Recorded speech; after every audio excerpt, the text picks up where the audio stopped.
ಇವತ್ತು ಅಶ್ವತ್ಥ ಮರದ ಬಗ್ಗೆ ಇನ್ನೊಂದು ಮಾಹಿತಿಯನ್ನು ತಗೊಂಡು ಬಂದಿದ್ದೀನಿ. ಅಶ್ವತ್ಥ ಮರ ಸದಾ ಹಸಿರಾಗಿರಲು ಕಾರಣ ಏನು? ಇದರ ಹಿಂದಿರುವ ಕಥೆಯನ್ನು ಇವತ್ತು ತಿಳ್ಕೊಳ್ಳೋಣ ಬನ್ನಿ.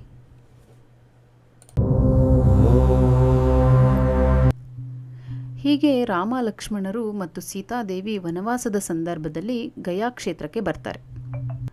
ರಾಮನು ತನ್ನ ತಂದೆಯಾದ ದಶರಥ ಮಹಾರಾಜನಿಗೆ ಪಿಂಡದಾನ ಮಾಡಲು ಗಯಾಕ್ಕೆ ಬರ್ತಾನೆ. ರಾಮ, ಲಕ್ಷ್ಮಣರು ಪಿಂಡದಾನಕ್ಕೆ ಬೇಕಾದಂಥ ಸಾಮಗ್ರಿಗಳನ್ನು ತರಲು ಸೀತೆಯನ್ನು ನದಿಯ ದಂಡೆಯ ಮೇಲೆ ಕುಳಿತುಕೊಳ್ಳಲು ಹೇಳಿ ಅಲ್ಲಿಂದ ಹೋಗ್ತಾರೆ. ಆಗ ದಶರಥ ಮಹಾರಾಜನ ಆತ್ಮವು ಅಲ್ಲಿ ಪ್ರಕಟವಾಗುತ್ತೆ. ನನಗೆ ಹಸಿವಾಗ್ತಿದೆ ಅಂತ ಹೇಳಿ ಸೀತೆಯ ಬಳಿ ಪಿಂಡವನ್ನು ಕೇಳುತ್ತೆ. ಸೀತಾದೇವಿ ತನ್ನ ಬಳಿ ಸಾಮಗ್ರಿಗಳೇ ಇಲ್ಲದ ಕಾರಣ ಮರಳಿನಿಂದಲೇ ಪಿಂಡವನ್ನು ಮಾಡಿ ದಶರಥನಿಗೆ ಅರ್ಪಿಸ್ತಾಳೆ. ಈ ಸಂದರ್ಭಕ್ಕೆ ಅಲ್ಲಿ ಅಶ್ವತ್ಥ ಮರ, ಫಲ್ಗುಣಿ ನದಿ, ಒಂದು ಹಸು, ತುಳಸಿ ಗಿಡ ಮತ್ತು ಒಬ್ಬ ಬ್ರಾಹ್ಮಣ ಸಾಕ್ಷಿಯಾಗಿರ್ತಾರೆ. ನಂತರ ರಾಮ, ಲಕ್ಷ್ಮಣರು ಬರ್ತಾರೆ. ಅವರು ಬಂದಾಗ ಸೀತಾದೇವಿ ಇಲ್ಲಿ ನಡೆದಂತಹ ಘಟನೆಯನ್ನು ಅವರಿಗೆ ಹೇಳ್ತಾಳೆ. ಆದರೆ ಅದನ್ನು ಅವರು ನಂಬೋದಿಲ್ಲ. ಆಗ ಸೀತಾದೇವಿ ಅಲ್ಲಿದ್ದಂತಹ ಅಶ್ವತ್ಥ ಮರವನ್ನು ಮತ್ತು ಫಲ್ಗುಣಿ ನದಿ, ಹಸು, ತುಳಸಿ ಹಾಗೂ ಬ್ರಾಹ್ಮಣನನ್ನು ಸಾಕ್ಷಿ ಹೇಳುವಂತೆ ಕೇಳ್ತಾಳೆ. ಆದರೆ ಫಲ್ಗುಣಿ ನದಿ, ಹಸು, ತುಳಸಿ ಮತ್ತು ಬ್ರಾಹ್ಮಣರು ಅಲ್ಲಿ ಸಾಕ್ಷಿಯನ್ನು ಹೇಳೋದಿಲ್ಲ.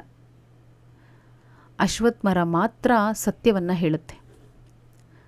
ಇದರಿಂದ ಸಂತೋಷಗೊಂಡಂತಹ ಸೀತಾದೇವಿ ಅಶ್ವತ್ಥ ಮರಕ್ಕೆ, ನೀನು ಎಂದಿಗೂ ಒಣಗುವುದಿಲ್ಲ, ನಿನ್ನ ಎಲೆಗಳು ಯಾವಾಗಲೂ ಹಸಿರಾಗಿರುತ್ತೆ ಮತ್ತು ನೀನು ಎಂದಿಗೂ ಅಳಿವಿಲ್ಲದ ಅಕ್ಷಯ ವಟವಾಗಿ ಉಳಿಯುತ್ತೀಯ ಅಂತ ಹೇಳಿ ಅರಸ್ತಾಳೆ.